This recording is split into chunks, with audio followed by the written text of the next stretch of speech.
మీ business ఏదైనా మీ ఊర్లో promotion చేయాలంటే అది సుమన్ టీవీతోనే సాధ్యం. ఇప్పుడే సంప్రదించండి.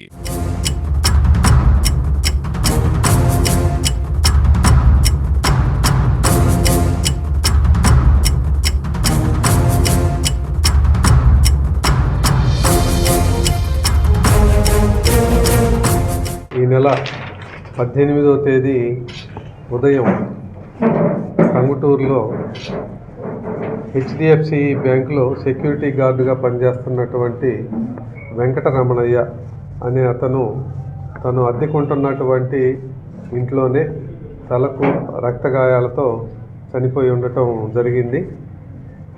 వాళ్ళ అబ్బాయి హైదరాబాద్ నుంచి వచ్చినటువంటి తర్వాత ఆ అబ్బాయి ఇచ్చినటువంటి కంప్లైంట్ మేరకు దాన్ని హత్య కేసుగా నమోదు చేయటం జరిగింది.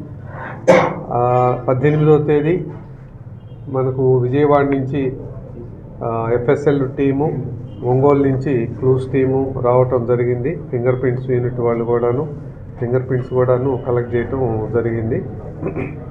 దీంట్లో మనకు 18వ తేదీ ఉదయం రిపోర్ట్ అయ్యే టైం నాటికి అది టోటల్గా క్లూలెస్ అన్నమాట. మనకు ఏమాత్రం ఒక్క చిన్నపాటి క్లూ లేదు ఎందుకు జరిగింది అన్నదానికి. వాళ్ళ అబ్బాయితోటి మాట్లాడిన ఆ అబ్బాయి యాక్చువల్గా చనిపోయిన వెంకటరమణయ్య ఒక్కడే ఉంటాడు ఇంట్లో గార్డుగా పనిచేస్తూ. వాళ్ళ అబ్బాయి హైదరాబాద్లో ఉంటాడు, వాళ్ళ అమ్మాయి కూడా హైదరాబాద్లోనే ఉంటుంది. వాళ్ళు ఎప్పుడన్నా కానీ రేర్గా వచ్చి వెళ్తూ ఉంటారు. ఆ అబ్బాయిని అడిగితే ఈ వెంకటరమణయ్యకు ఎక్కడా ఏమీ శత్రువులు లేరని చెప్పాడు. ఎలాంటి ఎవరితోటి ఏం వివాదాలు లేవు అని చెప్పారు. బ్యాంకు దగ్గర అడిగినా అతనికి ఎవరితోటి ఏమీ వివాదాలు లేవని చెప్పటం జరిగింది. అట్లాగని చెప్పేసి కక్షపూరితంగా కాకుండా ఒకవేళ దొంగతనంగా ఏమన్నా జరిగిందా అనుకుంటే ఫస్ట్ అతను ఇంట్లో ఏమి వాస్తవంగానైతే ఎటువంటి వాల్యుబుల్స్ నగదు కానీ బంగారం కానీ ఇట్లా ఉండేటటువంటి పరిస్థితి కూడా కాదు. ఒకవేళ ఎవరన్నా దొంగ వచ్చినా ఇలాంటి ఇంటిని సెలెక్ట్ చేసుకోవడానికి అవకాశం లేదు వాస్తవంగా. మళ్ళీ ఇంట్లో బంగారపు వస్తువులు ఏమీ పోలేదు. కానీ బీరువా అయితే ఓపెన్ చేసింది, డిస్టర్బ్ చేసినట్టుగా అనిపించింది. కానీ అంత అఫెన్స్ చేయడానికి ఆస్కారం లేదు. ఏదన్నా పెద్ద ఇల్లు అయ్యి ఎక్కువ ఉండి ఒకళ్ళిద్దరు పర్సన్స్ ఉండి రివోల్ట్ అయితే కొట్టి చంపేసి ఉండొచ్చు అనుకోవటానికి అట్లాంటి పరిస్థితుల్లో ఆస్కారం ఉంది. కానీ ఈ విషయంలో లేదు. అలాంటి పరిస్థితుల్లో మేము just we are on the crossroads అన్నమాట. ఎటు పోవాలి, ఏ విధమైనటువంటి డైరెక్షన్ తీసుకోవాలి అన్నటువంటి ఏ క్లూ లేనటువంటి ఒక సమయంలో ఈ కేసుని సింగరాయకొండ సిఐ గారు, తర్వాత అట్లాగనే వాళ్ళ team members SIs Nagamalleswararao Tanguturu, Singarayakonda Mahendra, అట్లానే జరగమల్లి ఎస్ఐ మహేంద్ర, వీళ్ళ టీము కరెక్ట్ 4 రోజులు డే అండ్ నైట్ వర్కౌట్ చేసి దీని మీద కేవలం 4 రోజుల వ్యవధిలోనే ఎటువంటి క్లూ లేనటువంటి ఒక కేసును ఛేదించటం జరిగింది. దర్యాప్తులో తెలిసినటువంటి అంశాలు ఏమిటనంటే ఇతనికి స్నేహితుడైనటువంటి వ్యక్తే, అతనితో పాటు గతంలో మున్నంగి సీ ఫుడ్స్ ఇంకా వేరే చోట కలిసి పని చేసినటువంటి వ్యక్తే ఇతను హత్య చేయటం జరిగింది. అది మనకు 18వ తేదీ కాక తెలియలేదు. వాస్తవంగా 16వ తేదీ రాత్రే మిడ్నైటే ఈ హత్య చేయటం జరిగింది. 17వ తేదీ అతను పనికి వెళ్ళలేదు. వాళ్ళ అబ్బాయి ఫోన్ చేసినా రెస్పాండ్ కాలేదు.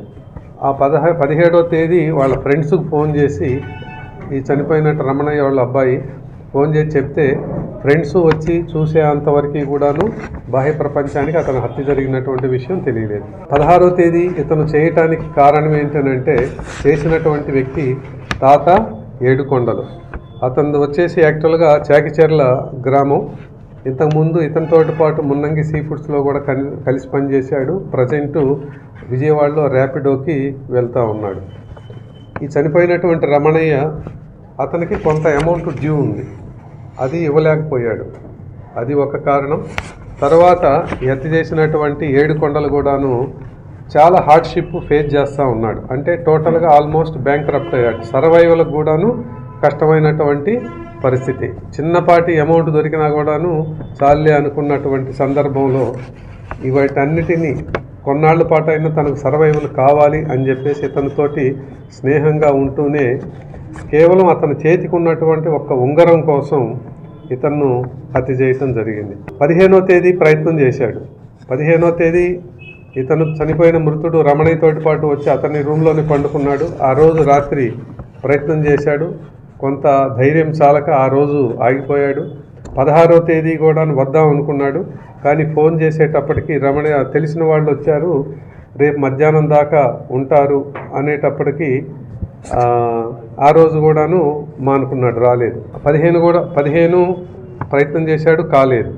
16వ తేదీ బంధువులు వెళ్ళిపోయారు అని చెప్పేసి అన్న తర్వాత ఆ రోజు రాత్రి రావటం జరిగింది. ఇద్దరు బయట ఫుడ్ తీసుకొచ్చుకొని తినేసి పండుకున్నారు.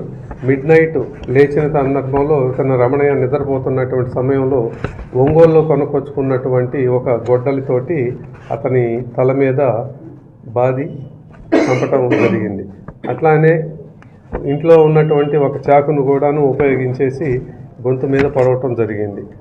తర్వాత అతని చేతికి ఉన్నటువంటి ఒక చిన్న ఉంగరం, అది కూడాను ఎన్ని గ్రాములు, ఇది కేవలం సుమారు 6 గ్రాములు ఉన్నటువంటి ఉంగరాన్ని అతను తీసుకొని వెళ్ళటం జరిగింది. కేవలం దానికోసము అతనికి ఇవ్వలేదు, డ్యూ ఇవ్వాల్సింది ఇవ్వలేదు, తన కష్టాలు కొంతైనా తీర్చుకోవడం కోసం అని చెప్పేసి ఆ ఉంగరం కోసం అతన్ని హత్య చేయటం జరిగింది. బీరువాలో కూడా వెతికాడు, ఎక్కడ ఏమీ దొరకలేదు, కామ్గా వెళ్ళిపోయాడు. మొదట్లో ఏమీ క్లూ లేనటువంటి ఒక కేసుని కేవలం 4 రోజుల వ్యవధిలోనే ఎవరు అన్నది నిగ్గుదేల్చినటువంటి దర్యాప్తు అధికారి సింగరాయకొండ సిఐ గారికి మరియు వాళ్ళ టీం మెంబర్స్కి ఎస్పీ గారి తరఫున, నా తరఫున వాళ్ళందరికీ కంగ్రాచులేషన్స్ చెబుతూ తప్పనిసరిగా దీని మీద ఎస్పీ గారి దగ్గరికి రివార్డు ప్రపోజల్స్ కూడా పంపించడం జరుగుతుంది.